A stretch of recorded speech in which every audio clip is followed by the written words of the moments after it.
What it do, what it do, trash talking with the old heads. We back up in here with a special report today. You know what it is. I'm your host, Dante. Of course, got my old head debate partners with me as usual. Greg C, what it do, bro? Yeah. No excuses. Play like the Crimson Tide, the GOAT of college football. Let's go. Let's go. And the other big homie, Roll damn Tide. Harry Wren, I'm what it so do, excited. I'm so excited. Let's go. Let's get it. Even though we got to start with this bull team, but go ahead, though.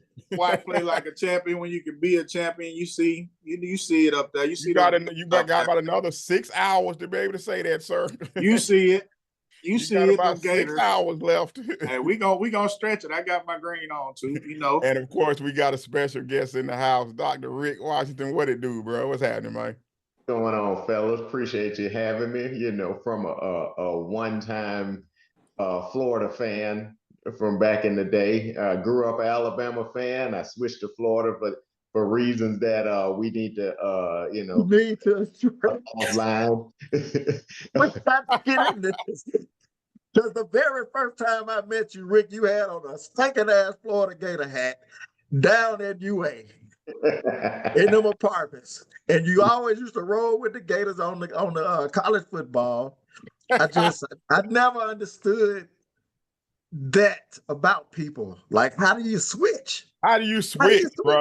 How do you switch team? I don't get it, bro. How do you do it? Well, here's the difference. The difference is, you know what I'm saying, let's just say we was in a lot of altercations with members of the Alabama football team, and that would be some sucker shit to go out there rooting for them, and you around here fighting them on the weekend, but you rooting for them on Saturday. So hey, man, exactly. This is facts. This is facts. This is facts. This is facts. I forgot about the Royal Rumbles y'all used to have at Burke. So yeah. But you know, once Spurrier left, I went back to my roots and went right on back. I was well out of school by then, so I ain't had no issues at that point. So but I was able to see most of the Gators' successful years. Got you. So let me break it down to the audience what we're doing. Before I do that, don't forget to hit that like and subscribe button on YouTube, Trash Talking with the Old Heads. We appreciate all the support we've gotten so far. Also, the Facebook page and coming to Spotify and the Patreon page coming as well. But let's break this thing down on what we're doing. Of course, last week we went over the top 12 college football programs since 1980. And number 12, you know who came in at number 12, the Florida Gators. So this week, we will be breaking down position by position the top players since 1980 in the University of Florida's history since 1980. The best of the best. Going to lead to a lot of discussion. A lot of y'all won't agree with the picks we make, but hey, that's why we're doing it. We want to get your feedback on it, on the Florida Gators, all the way down at number 12. But hey, we starting at the bottom. You know what I'm saying? All the way at the bottom. Jerry, you want to kick us off, bro? Since it's your squad that you love so much, you want to kick the thing off, bro? Yeah, we're gonna do it all the way at the bottom. Yeah. As with the first installment of our version of the college football playoff since 1980s, bringing these teams up to modern day. Yeah, the Florida Gators. We're gonna start in the Swamp. And we're going to start at why we started with 1982. Let me do that for a while. Go ahead. Because basically, we were all 70s babies. We started watching football in the 80s. So our point of reference basically goes back early 80s, starting in the early 80s. So that's why we picked 1980 forward. Yes, we know there were a lot of great players prior to 1980. But we don't talk about a lot of players that we didn't actually see play.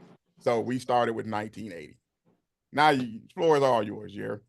Yeah, and just jumping right off of that, we're going to start with the coaches. We're going to start with the leaders of the Florida Gators. Who would be the best leader to lead the all-time team since the 80s from the Swamp? Ron Zook. Ron Zook. Yeah, the Zookster. But our two top options, we got Urban Meyer and we got Steve Spurrier. Speaking of players from earlier times, our head coach, Steve Spurrier, was a Heisman Trophy winner. Can't put him on the list because he balled out just a little bit too early. But opening it up with the coaches, what y'all think, fellas? Steve Spurrier or Urban Meyer? It's no question. Steve Spurrier had a longer run, even though he only had one championship out that run, one natty. Urban had two, but Urban left. Well, they both kind of left the program in disarray. But you got to go with Steve Spurrier. He changed SEC football pretty much, just with the innovativeness of his offense, the attitude about, hey, we finna put it on you. It's up to your defense to stop us. And as much as you used to hate it as a Bama fan, watching them go up and down the field on a lot of teams, putting up 70 points, it was exciting to see. You know what I'm saying? And it kind of got the SEC out of that 3 yards in a cloud of dust football. So Steve Spurrier, of course, no debate. Rick? Yeah, I gotta agree. Steve Spurrier, my choice. Definitely, like G said, he definitely innovated college football in the SEC. Went from triple option, 3 yards in a cloud of dust to throwing the ball around the field, and had a lot of players come out of his system, as we'll see. As we get down to the list of players that were they able to excel in his system. And he did it for a longer period of time, and he definitely left his mark not only on the program but on college football. Nothing like the old ball coach used to get ready for those Florida Tennessee games, Florida State games. The media say you can't spell citrus without UT. Definitely. I got to go with the old ball coach, Steve Spurrier. What you got, Dante? Oh man, yeah, I won't be long on this one. I gotta agree with him, man. Just the longevity of it for Spurrier was longer than Meyer. You know what I'm saying? The two chips almost swayed me for Meyer, but yeah, like you say, the mark that Spurrier left on the SEC was greater to me. So during that time period, I got to give it to Spurrier too. I think he won 6 SEC championships, 1 natty. So for me, that's enough to get him over the hump to get him over Meyer. The old ball coach, it's unanimous. The old ball coach for me, a ton of SEC championships that he was able to lead us to. We got the one championship out of him, but the thing he was able to do with quarterbacks and slinging the ball all over the field, man, that was just a beautiful thing to watch. He was almost ahead of his time with that. One of the first things I put him synonymous with is that fade route. He had Dan and Werfel. Nobody throws a fade through the fade like Dan and Werfel, even up to this day. That would seem like an invention of his during my tenure watching the Gator. So yeah, it's definitely unanimous with the old ball coach Steve Spurrier. Only right that he leads the squad. Right after that, we got to go to the position that's. Did we set up how many? The positions that we're doing, or we just going? Okay. We need to let them know. We going with Dante. Go hit us with the breakdown. Dante, hit us with the breakdown. All right, for each team that we're doing 12 through 1, it's going to be 1 QB. Going to have 2 running backs. Going to have 3 wide receivers, 1 tight end, an entire offensive line group. 4 D tackles. 2 D tackles, 2 D ends, 3 basic 4-3 defense. 3 linebackers, 2 safeties, 2 corners, 1 return man, and of course your head coach. And 1 nickel back. We did say 1 nickel back. 1 nickel back and 1 kicker. 1 kicker. So that'll be for every team. The format will be exactly the same for all 12 teams that we do, 1 per week. Again, the format will be exactly the same for how we build out the teams. So let's get into these players, baby. So here we go with the extension of the head coach on the field. That's usually considered the quarterback position, unless you are the Baltimore Ravens, then you're talking about the defense. Wow. Our two options. We're gonna go with Danny Werfel and Tim Tebow.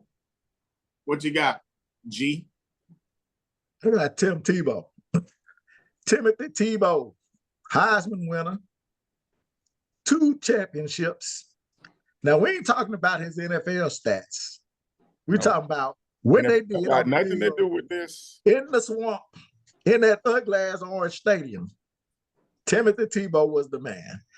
His passing was sufficient enough for him to put up what was that? 9,285 yards. His running and his passing. I gotta go with Tim Tebow, man. He was very consistent. He was a leader. What was that quote he had against Ole Miss that everybody frames back in 2008 when they came back and they lost to Ole Miss and then came back and won the title? Tim Tebow, man. Miss me with Danny Werfel. Weak arm ass. Weak arm. Can't move. Get us back on track, move. Doc. So when he get to play all these other great teams, he better be able to move. He's a statue back there. Get us back on track, Doc. I don't think you got any room to be criticizing anybody's arm if you choose a Tim Tebow, but Tim Tebow almost made the running back list as opposed to the quarterback list. But and you got to remember, one of those titles, he was a part-time player. Actually, Chris Leak was the starting quarterback. Exactly. For that first title. Going back, just like we talked about with Spurrier, Werfel changed the way SEC quarterbacks play football. Nobody threw a prettier ball. Nobody was, putting up those type of numbers. Just live it, dog. Just live it. So, definitely, I got to get with Danny Werfel as opposed to Tebow, the third running back on the team. So. Done teasing. Man. Honestly, on this squad, man, this was probably the toughest one, really. Because I could see it both ways, you know what I'm saying? But I'm going to go with Tebow, man. I'm going to go with because, I got to go more yards, more touchdowns. Now, he did have less wins, but Heisman winner, 2-time first-team All-American, 1-time second-team All-American. It's Tim Tebow, man. It's Tim Tebow. Okay. All right. Are you saying that because Werfel beat your boys for the title? Hey, we're not talking about my biases right now. You witnessed that on firsthand, buddy.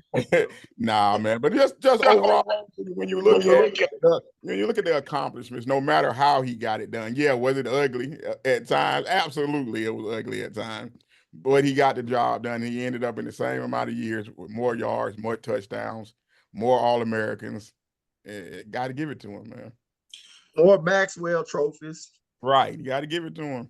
Well, all of those accomplishments look good up on a trophy mantle, that's for sure.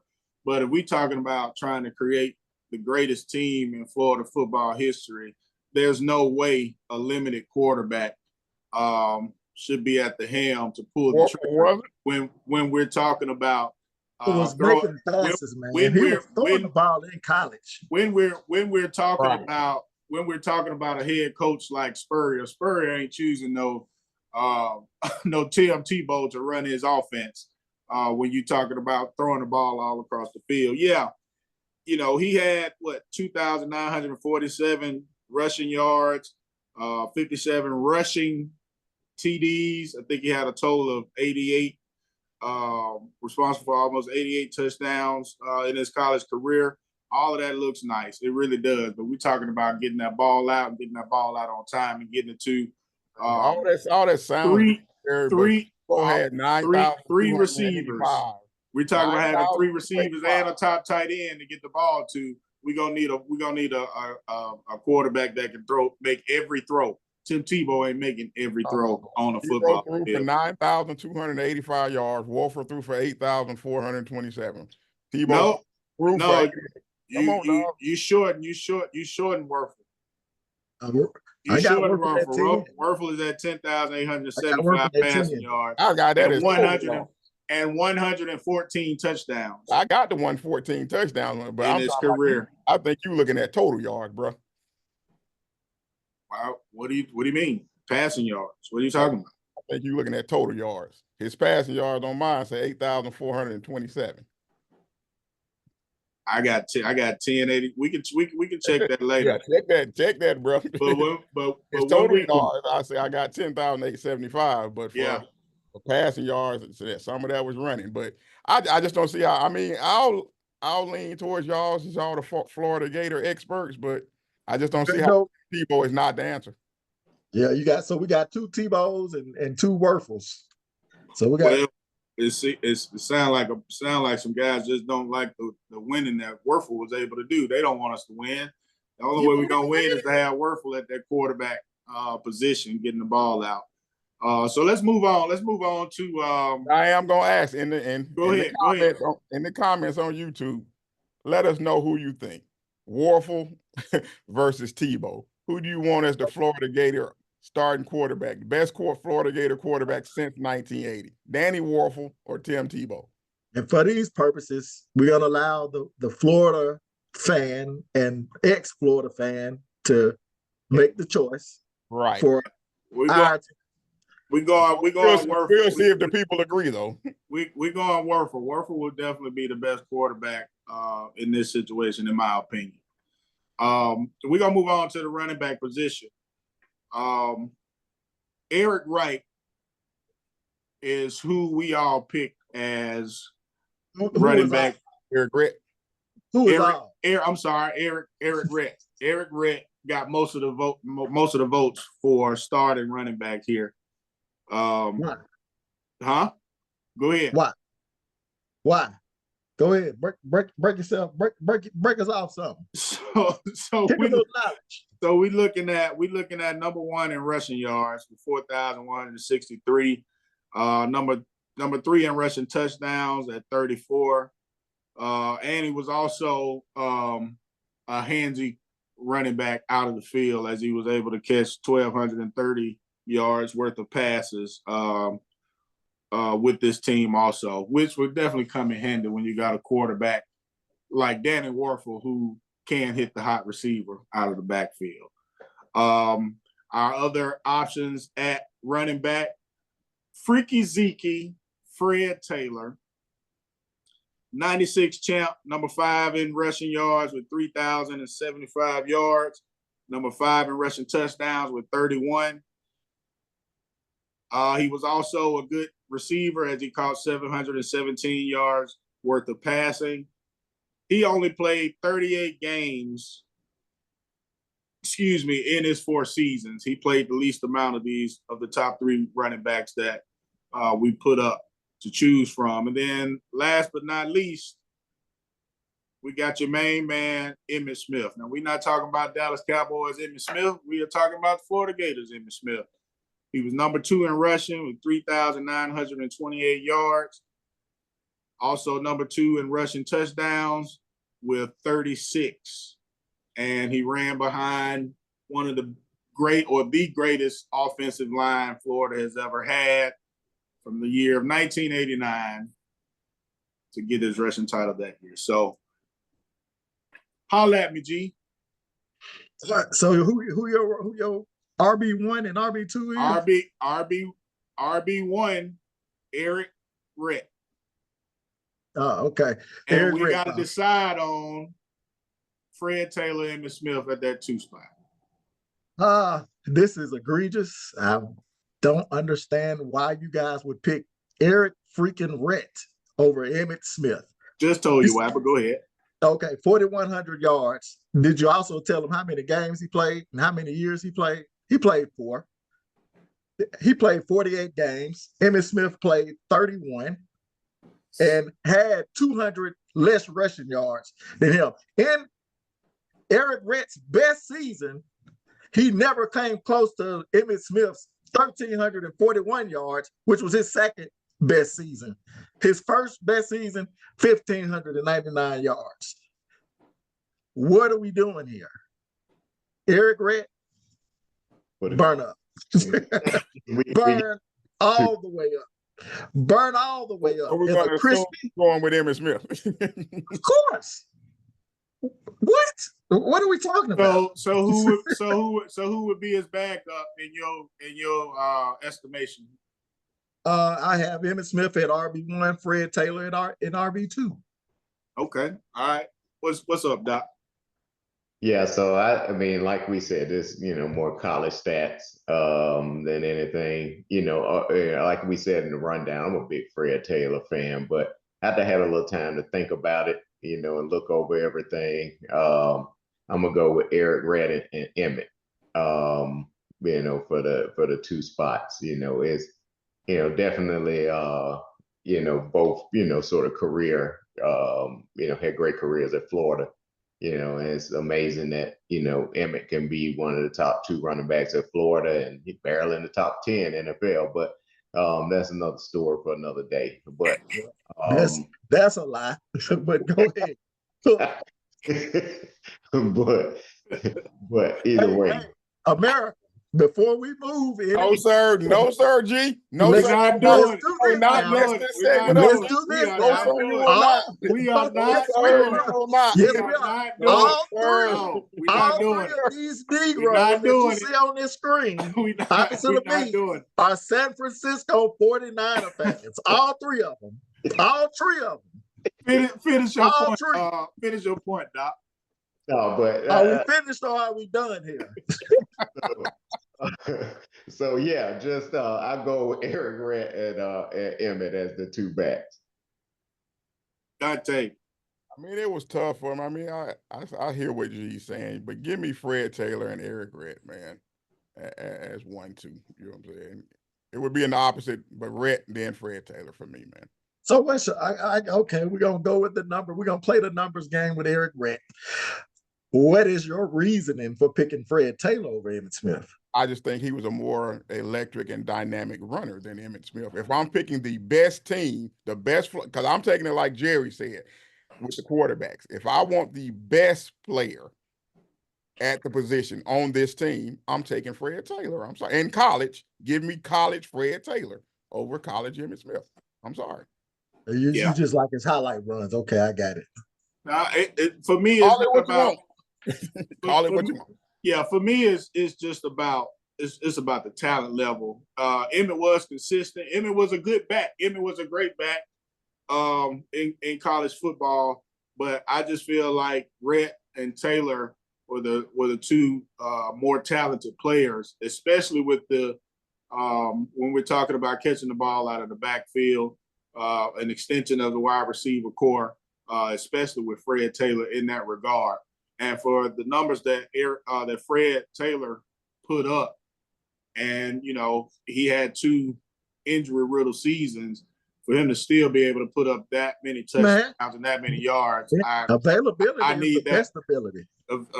Most definitely. That's why we got Eric Redd at RB1, or in my opinion. So, yeah, definitely Redd and Taylor for me.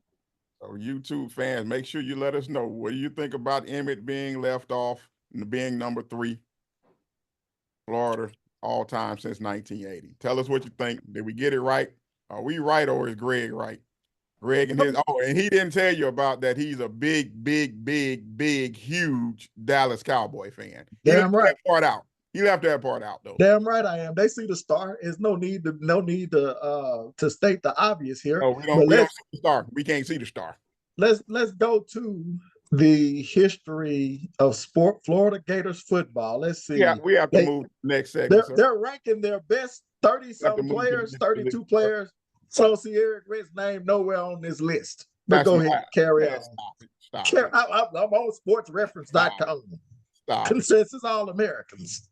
He was one of them. Throw that site in the trash, sir. He was one of them. As we move on, just telling you, he was not on to the next position. There, we got to keep this train moving. As we move on to the wide receiver core, this is probably going to be our biggest discussion so far. But I'm gonna shorten it just a little bit for time's sake. We all agreed on Jabbar Gaffney as one of the wide receivers. We did. The other, I don't think Craig did. I did not. we had three though, three out of Yeah, four. it was 3-1. 3-1. Three out of four. So we good So- on that. Well, So Jabbar Gaffney definitely gets a spot in this wide receiver core. Our other options: Ike Hilliard, Redale Anthony, Jack Jackson, and Chris Doering. I'm gonna shorten it by eliminating Chris Doering, which was one of Dante's options. The reason being is when I looked over Chris Doering's career, he didn't really put up numbers until his senior year, until his very last year. He was third, fourth option every year after that. So he was picking up all the crumbs to get all those touchdowns and yards that he was getting.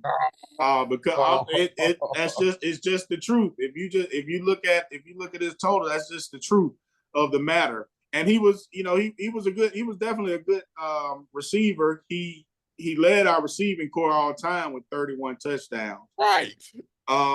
But he's number 10 in receiving yards with 2,107 in his career. Only one of his seasons was he a true number one. That's why I'm eliminating Chris Doering from it. Just to throw some other numbers around, we'll start with Ike Hilliard. He was an All-American, won a championship, number 7 on the all-time receiving list as far as yards with 2,214, and he's number 3 in touchdowns with 29.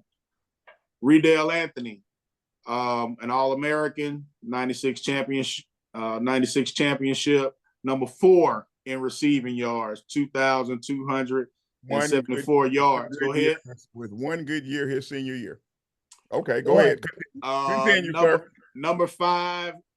I like Rick's story about his freshman year, but anyway, number 5 in receiving touchdowns with 26, and then lastly, Jack Jackson. He was an All-American, also 5th in receiving yards with 2,266 in only 3 seasons, and he was number 2 in receiving touchdowns with 29. So he was tied. What you got, Greg? Hey man, my 3, I had Ike and Redale. The only difference I had was Jack Jackson. So I guess it's a simple conversation. Y'all had Jabbar, Ike, and Redale, right? I had Jabbar, Redale, and Percy Harvin. Even though it's a little complicated with Percy Harvin because I guess he technically was a receiver who played running back, sort of like early version of Tebow Samuel, I guess. But most definitely. But he did. I think his primary position was wide receiver, and just eye test. Because the stats a little bit hard to interpret because a lot of times these guys out there sharing their field with 2 other All SEC, All American. Right.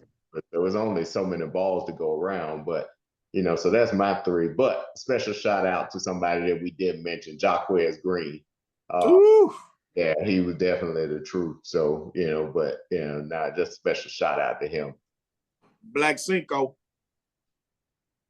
Dante. I mean, I can get down with Ike, you know what I'm saying, along with Jabbar. Now that last one, the whole Redale Anthony, I mean, like I said, I'll give to the Florida Gator fans, you know what I'm saying? I still think Doering over him, but hey, if y'all want to tell me y'all want to put old boy on there instead, Redale on there instead, hey, I'll go with the Florida Gator fans on the panel. So, but you would prefer Doering over Redale and Jack Jackson?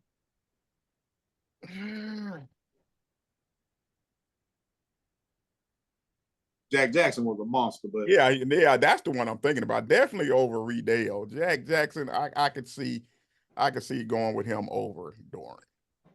That'll be my 3rd one. I can see that one. I can see that one. So Jabbar, Ike, and Jack Jackson. Yeah, I can see that. Which ends up being the same thing as G, right?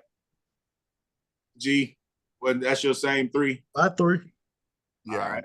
I can get down with that. And Rick, your third Give me the is whole your idea. third was actually Percy Harvin. Right. With Harvin off the list, then your third is So I had Jabbar, Riedel, and Percy. So if we take Percy off the list, I'll replace him with Ike Hilliard. okay. All right. So that's what we're looking at. We're looking at Jabbar, Ike, and Riedel Anthony as the wide receiver core. With a special shout out to Chris Doring and Jaquez Green. That was a good shout right there. Tight end. So hold on. So the Let's 3 go. are I'm sorry. the So 3. The 3 So far we got Danny Werfel, quarterback, Eric Rett. Y'all went with Fred Taylor? Ed Taylor, Yep. honorable mention, Emmett Smith. Damn, that's bullshit. This automatically takes away from the credibility of this list, but we'll move with what you guys want to do. Then we got Jabbar Gaffney, Ike Hilliard, and Riedel Anthony as the wide receivers. So far, yep. All right, to close off the wide receiver core, we're going to tight ends, and there were really only 2 options at tight end. All of us picked the same 2, and we went with Kyle Pitts and Aaron Hernandez, with Aaron Hernandez being tight end 2, and Kyle Pitts ended up as the more talented tight end at 1. Any thoughts on our tight ends, Greg? So I think you got the right one. Okay. More dynamic in Florida as a passing threat, without the head case, without the murders. Wow. I mean, I'm gonna give it to y'all on Pitts, even though I think I'll go with y'all on it, but It sounds like you got some angst over there. Are you judging up against his NFL career or what? What you got going on? I'm not. I mean, but really, look at his stuff and tell me exactly what he did. Tell me what he did. All right, hold on. What did he do? Look at it. I want to know if y'all already looked at it. What did he actually do? Tell me what he did. My whole thing about him, it kind of goes with the same discussion. The 12 touchdowns as a tight end, as 770 receiving yards. I mean, that ain't nothing to shake a stick at. Right. And he leaves. You're looking for 1,000-yard receivers from a tight end, and you ain't gonna get too many of those. Oh, I mean, we know that's a new thing. I'm not talking about that. I just don't think. I just don't. Yeah, and I think he holds all the records for tight ends at Florida. So, that's when you the lead dog in the stats, and to me, the more talented. If I was judging by speed, I would be going with Pitts. If I was going by athleticism, I would be going with Pitts. Oh, if I'm going by we doing just talent, then absolutely. You know what I'm saying? Absolutely. Oh, okay. We're doing a combination of both outside of right. So if you put him up against Hernandez in that sense, then I think I definitely have to lean Pitts. Now, if I'm putting them up, judging them up against other talented tight ends from other teams, then I can see where you might sneeze at what he did. But in the Florida Gators offense, he was very, very talented, and he was rewarded. He was rewarded in the draft for it. Yeah, he was big time. And if you look at his stats, his best season and Aaron Hernandez's best season, his best season was in the COVID year. They only played 8 games. Right. And he still almost outshine Aaron Hernandez in yards. He definitely killed them in touchdowns. Right. I mean, if we look at what Aaron Hernandez was in college, he was like a running threat more than a receiving threat. He caught passes a lot. You know what I'm saying, outside of that last year, but he wasn't really that big of a threat as far as how Kyle Pitts was a threat. Kyle Pitts was All-American that year. Right. Aaron Hernandez didn't make any award list his time in Florida. Right. And also he was killing too many people. And also, Dante, you looking at him playing in some of our worst years at Florida. We weren't making any noise, and he was able to do that. And we haven't had many good quarterbacks over the last few years. Y'all made it to the SEC championship game and got trounced by Bama, so y'all wasn't that bad. Hey, I yield. Okay, all right. Rick, you wanna shut the door on that? Yeah, I'm gotta go with Kyle Pitts for all the reasons that Greg listed. Yeah, I mean, better talent, better numbers. Yeah, so I gotta go with Kyle Pitts. I don't have much else to add on that. Okay. Now we're gonna finish up the offense with the O-line, and this is real quick. This was the easiest decision that we had to make out of all this when we started talking about the fat boys and the big boys up front, or the fat boys, like Michael Irvin like to say. What was that, Dante? I said this one was pretty unanimous, and remember, out there since 1980. Right. So the O-line ended up being Lomas Brown at one of the tackle spots. These guys. And Jason Odom at the other tackle spot. At center, Mike Pouncey.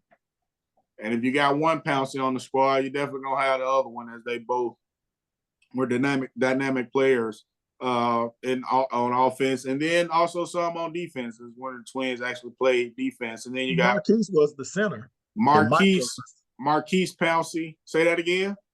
Marquise was the center and Mike Pouncey was the guard. I don't know, not my research. Rick, do you remember that clearly? I don't remember which was which, to be honest with you. Yeah, the research I had was Mike.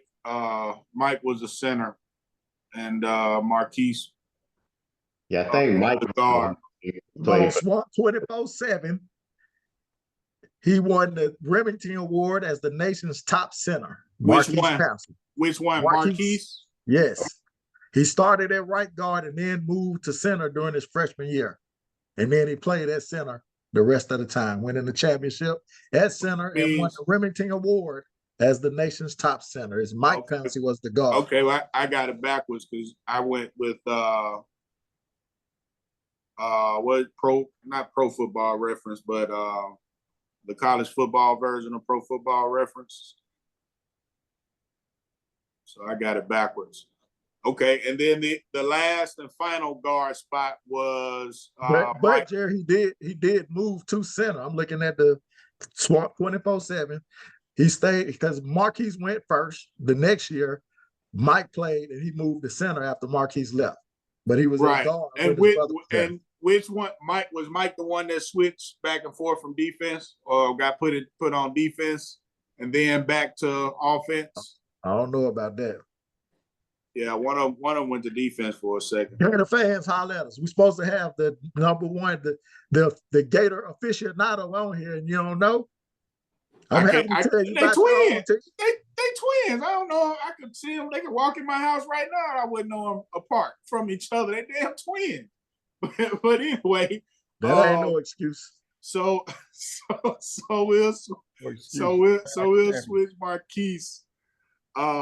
Marquise to center, okay, and Mike Pouncey to the other guard spot. And like I said, Mike Pearson flags that out.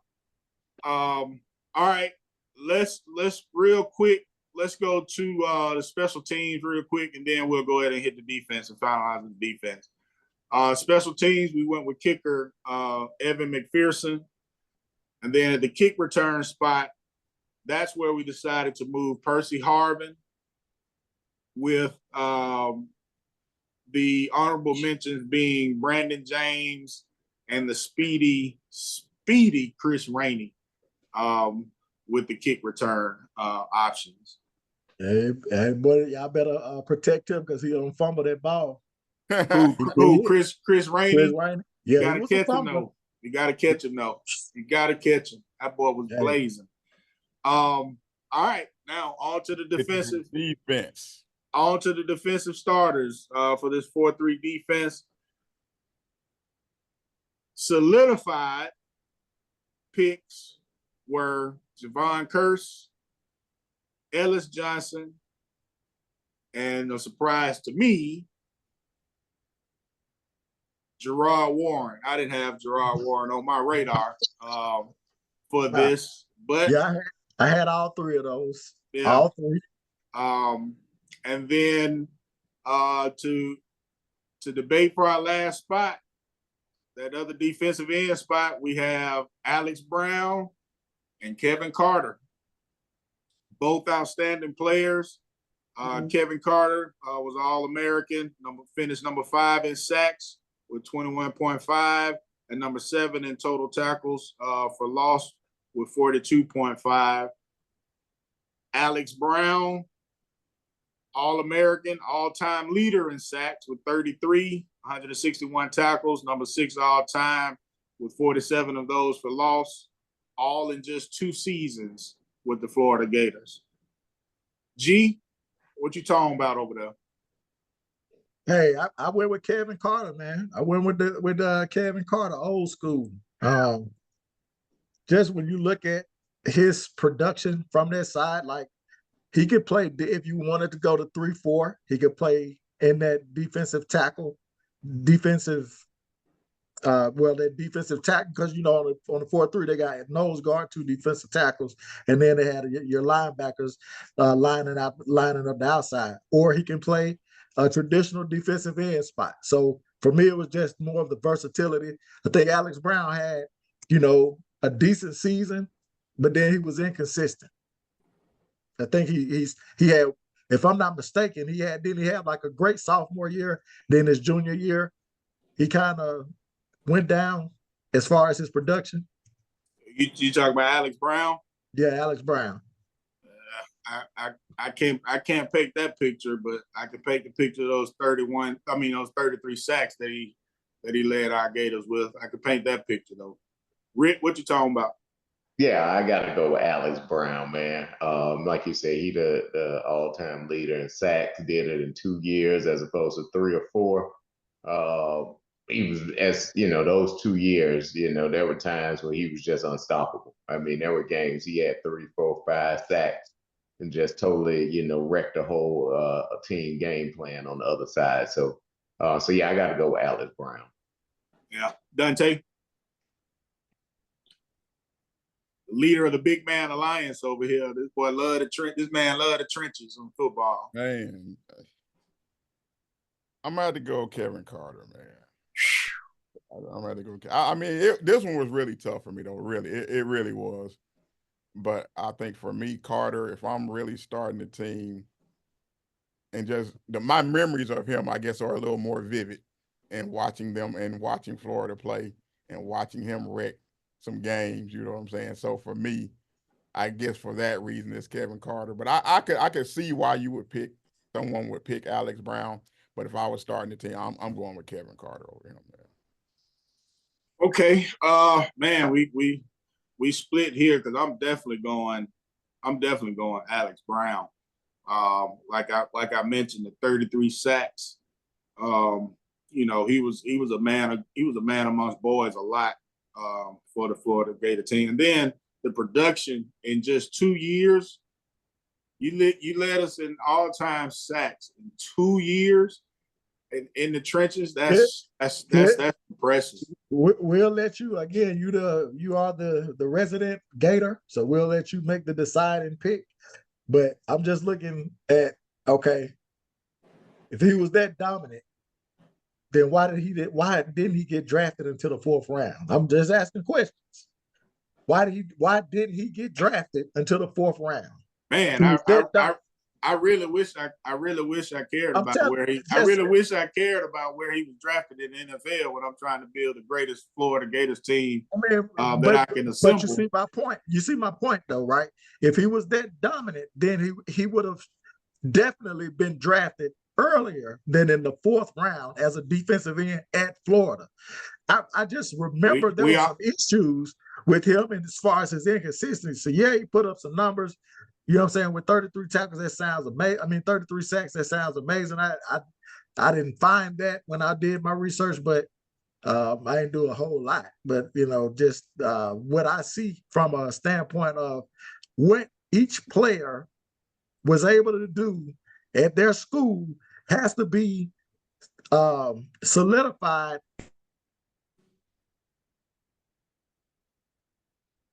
It looks like we lost G. Might have froze just then. Okay. Well, until we get G back, the thing that I want to say is that we thought Shedeur Sanders should have been drafted a lot earlier than where he was this past season in the draft. So, like I said, it's hard for me to give a thought about where he was drafted when I'm looking at that much production in 2 seasons. In 2 seasons, he became the all-time leader in sacks. That's off the charts for me. So for that last spot for our defensive line, I'm gonna have to go with Alex Brown. So again, to recap that, we're looking at Javon Curse, Ellis Johnson, Gerard Warren, and Alex Brown. Moving on to our linebacker spot. All right. Dante, you trying to reach G? Yeah. We really didn't have any problem selecting We didn't. these guys either. All of us chose Wilbur Marshall, Brandon Spikes, and Mike Peterson. Right. We did have a mention of David Little, but we had to, like I said earlier, David Little played up until 1980. Right. So that definitely left our list complete. Wilbur Marshall, I do want to sing his praise a little bit. That 1983 National Defensive Player of the Year. I mean, that's big. That's historic. On his regard, 2-time All-American, 343 career tackles. Although, like I mentioned, David Little had more, but again, he's not going to be able to make the team. But 343 career tackles, 58 for loss, and then 23 sacks. That's just 10 sacks less than Alex Brown for the all-time record. Yeah, this is one of those positions for y'all, basically, where a lot of good linebackers were pre-1980. So for all the Gator fans out there, just remember, it's 1980 on. Yeah, there were a lot of Florida linebackers who could have been on this list that were pre-1980. You know what I'm saying? Yeah. Rick, you want to shed some light on this position? I mean, I think we're all in agreement with those 3. Everybody said, if we're looking at just from 1980, then I think those are 3 that stand out definitely. And from production standpoint, eye test, what have you. So yeah, I think we're all in agreement with those 3. So nothing much else to add. Yeah. Okay. And then, once we get to our secondary, man, all of this was straight across the board too.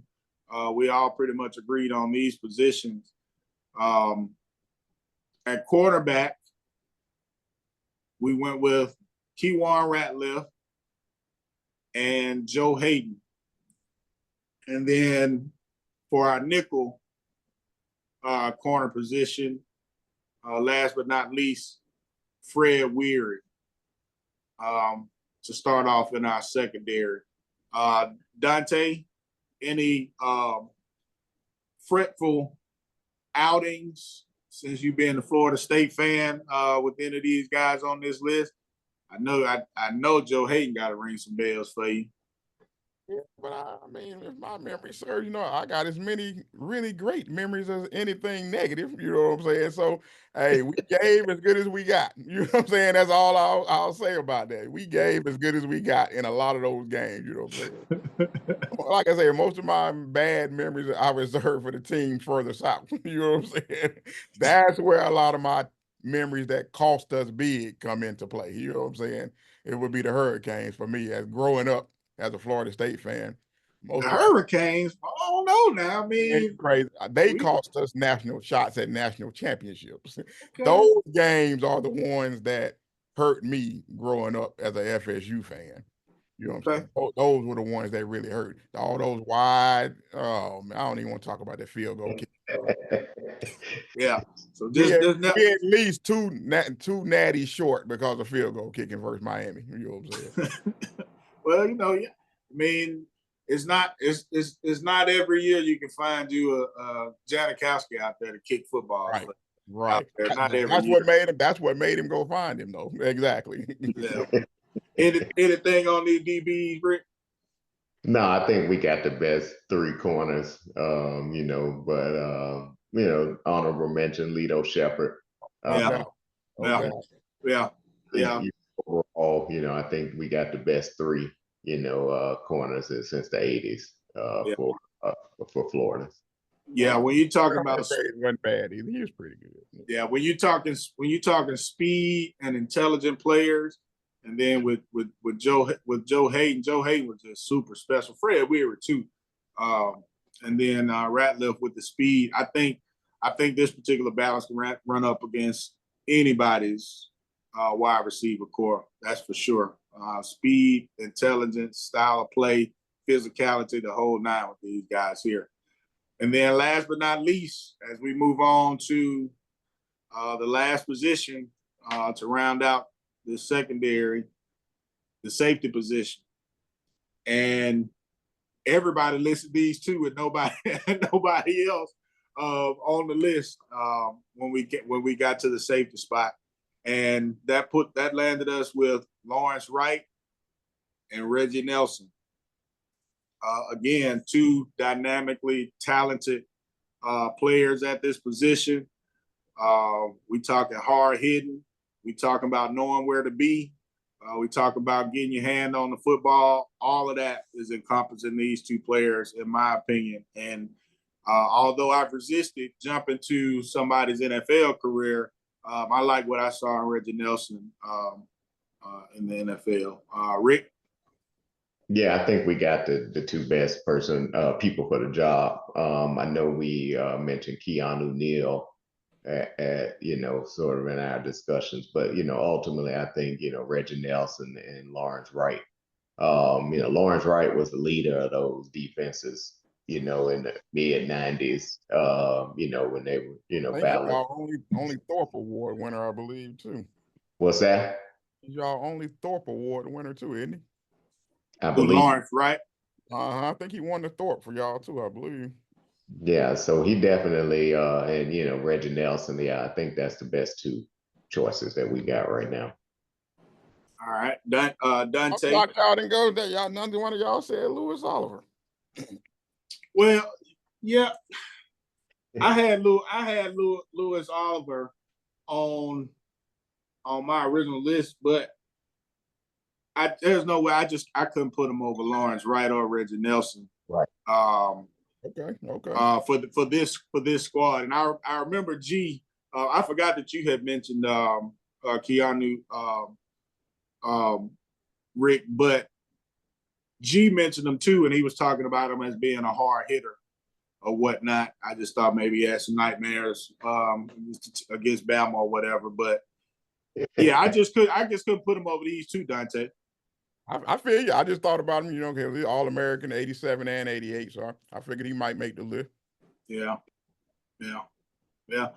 So to wrap it up, I think that's a tough squad that we get. I mean, when you got Spurrier as a head coach and coach of the team like this, you talk about the greatest player. I can imagine the offense just being so far ahead of everybody else. When you talk about spraying the ball around and with the balance of the running game, I just think that's too perfect to not get a dub, especially in the first round. If we look ahead, Dante, and this is just a quick look ahead before we get out of here, in this scenario, and that's imagining a college playoff football tournament, who's our matchup after we give the byes? It'll be the 5 seed, whoever that is.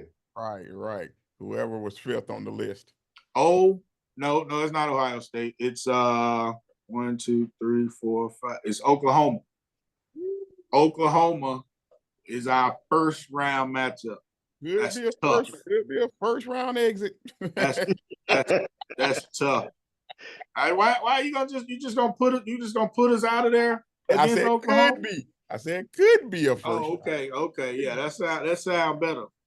Could be. You know, we already know who my nickels and dimes would be on, but again, that's gonna be up to fans' response, and then us sitting down and just discussing. as I think through it in my mind, 12 is probably where this team about belongs. You know what I'm saying? They probably gonna end up being about 12th best. I look at some of the talent that we just rattled off. This team not gonna beat some of the upper echelon teams and the talent that's gonna be on some of them. I'm just calling it. When we put it out there to the people in tournament format, this team not gonna beat some of the teams. Yeah, I agree with that. That's my prediction. You know what I'm saying? It's not gonna be enough on this team. All I'm gonna say is your offensive line better protect. They better protect. Right. Right. Yeah. Okay. Well, we gonna see. We gonna see how good the wide receiver is with a comparable defense that's capable of stopping an air raid attack. They took advantage. There was the wide receivers y'all listed outside of Jabbar Gator played in an era where most SEC defenses were built to stop the run. Well, what about Florida State when they beat Florida State for the title? I think Florida State always got good cornerbacks. No, Yeah, not always. Always. Yeah, let me rephrase. Not always. Yeah. As in past tense. Again, but it's like G said, that was something different back then. I don't think that, like I said, I just think when I look at this team on paper, I just don't think it's going to be enough. Well, I'm put it in tournament form. I can't say when the votes come in, I don't think they're going to be good enough. Well, I'm gonna put it like this. I think y'all got more talent on defense than y'all do on offense. Well, no matter where you believe our talent is, you talk about SEC football, you talk about one of the SEC powers for a short time, long time, whatever you want to call it, and you talk about the coach of the Steve Spurrier. And if our first round opponent is Oklahoma, yeah, Oklahoma has some very talented players too. But we know where the best football was being played, and that was in the SEC, and that's where we made our headway. Yeah, y'all will probably get past Oklahoma. Just in my head, running through, off the top of my head, I don't think they got the corners to match up with y'all, long term. But unless they come out, unless we decide Jamel Holloway their quarterback and they come out.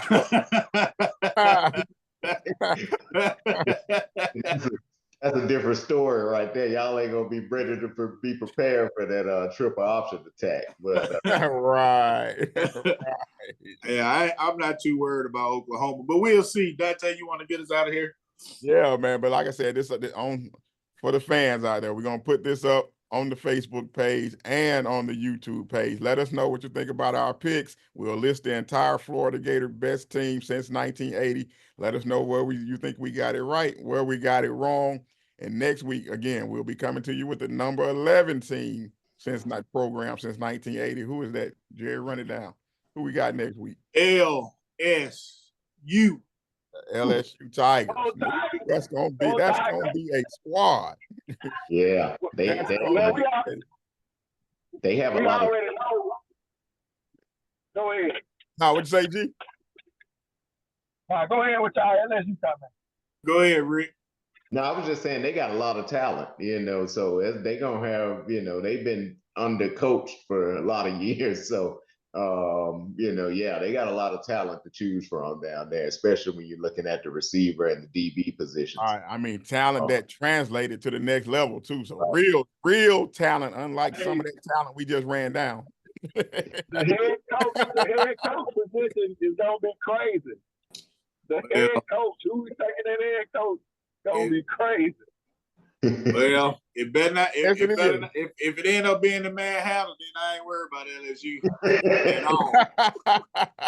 at all. But hey, can it be Saban? Can Saban be in there? No, it cannot. I don't know with one title over there. He was definitely their best. So we'll get into that next week. But hey, remember, Don't forget to hit that like and subscribe button. We already know the comments is going to be crazy when y'all talking about, when y'all coming at us for picking Eric Rett over Emmett Smith. It's crazy. Let it go, man. Let it go. Hey, but I'm all for Nick Saban coaching LSU. That means he won't be coaching Bama. So bet, let it ride. But hey, man, we got to get out of here, man. That's all we have for right now. Hey, be safe out there, G. Hey, trash talking with the old heads, man. Again, like G said, man, don't forget to hit that like and subscribe button. We appreciate all the love we've been getting so far. Till next week, man. We out of here.